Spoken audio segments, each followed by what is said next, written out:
This is why you feel tired all the time, having done everything.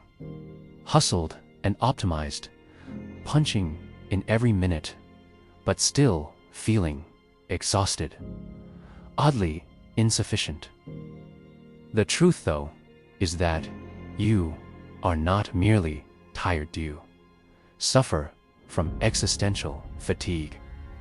And here is what philosopher Martin Heidegger might have predicted all along. We live in the golden age of optimization.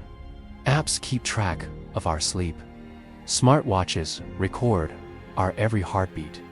Breaks are scheduled with military precision. We are told that productivity equals purpose. The more we do, the more valuable we become. But there is something dark beneath the hustle culture. It is silent, creeping dread. It is the feeling that no matter how much you do, it's never enough. Today, we lean on the great philosopher Martin Heidegger to make an impressively radical departure from any notion that this is an unmeaning time of human life, to suggest that it may slow time down as an act of resistance to the ubiquitous acceleration of the world. Do you see how doing is replacing being? Instead of posing the question, "Who am I?" we ask, "What can I do today? How much can I get done? How can I optimize myself?" It creates a nation of walking to-do lists, constantly connected, always multitasking, deeply disconnected from ourselves. Our exhaustion, then, is not only physical, but philosophical. In fact, this is what Heidegger called as fallingness, kind of existential sleepwalking, in which we become absorbed by world's demands without even bothering to ask deeper questions. They are no longer present. They do not perform. It is in his book, Being and Time, that Heidegger introduces the idea of days, not just human being, but rather a being aware of its own being.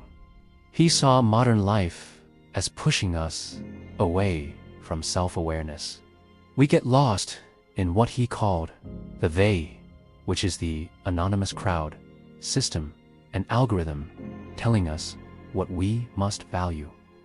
We scroll, hustle, consume, and never ask, do I actually want this life?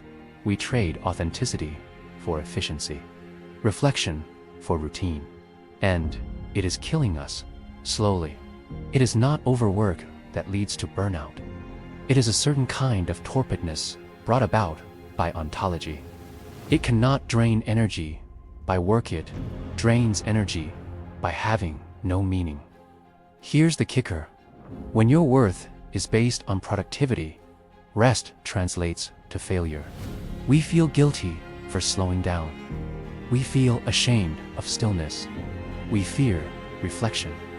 Because, in that silence, we hear the deeper question echo. Who am I if I'm not doing?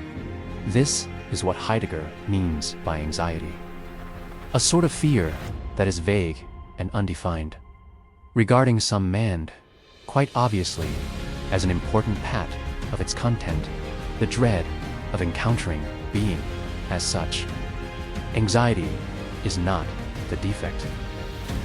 Rather, it is the alarm bell and the possibility to wake up.